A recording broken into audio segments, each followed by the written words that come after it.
Hi there, my name is Joshua Tharby, Chartered Tax Advisor and Expat Property Tax Specialist. Hello to everybody here at PPN, and thank you very much for Anna for inviting me to share a couple of minutes worth of wisdom and hopefully very valuable information for you guys this evening.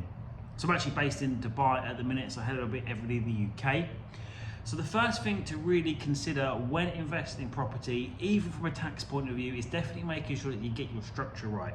So what I mean by this is, in the UK, because you've got property there, so even if you live somebody, Singapore, Dubai, no matter where it is, because you're investing in UK property, you always still have to pay the UK tax on that. Because the property is located in the UK, that's where it's taxable. So having the right ownership structure is the best way to make sure you're minimizing these taxes. If you're investing in UK properties through your own name, most people will still get their personal allowance. So if you're a citizen of the EA, UK citizen, UK passport holder, you will get a personal allowance. That's 12,570 tax-free each year.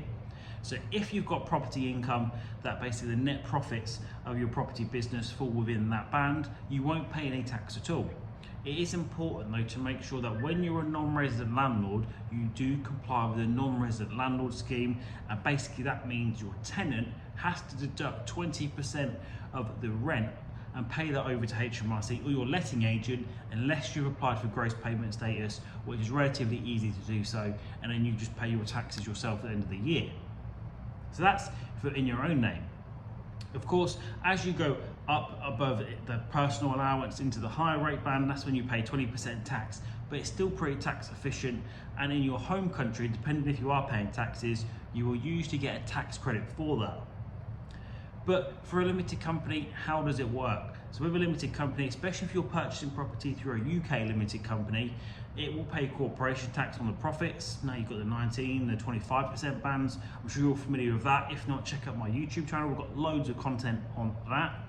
But it will basically just be a normal limited company. But what you can actually do, especially when you're an expat, is pay yourself a salary for managing that business. This is fantastic for people that live in low tax jurisdictions such as Dubai, because that salary is usually received completely tax free.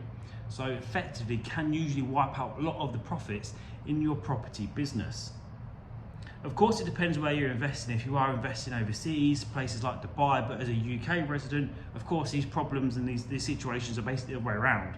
You need to look at how to purchase properties in Dubai, which might mean setting up a company over here to shelter those profits, because if you're a UK resident and living in the UK, but you purchase a property in Dubai, actually the property is located in Dubai and taxed here, but because you're a UK resident, it's also taxed in the UK as well. Usually you'll get tax relief, but of course if you're paying no tax, 0% tax on those rental profits here in Dubai, then unfortunately there's no tax relief to have in the UK, so as a result it's just added to your other income and you'll pay tax at your marginal rate. Overseas tax is very, very complicated, so it's best to get expert advice or a consultation with this. For anybody that wants to reach out to me, my name is Joshua Tharby. I'm sure Anna will share my details with you, and I'd love to offer an initial chat just to run through your circumstances and see how we might be able to help. Thanks for your time today. Bye for now.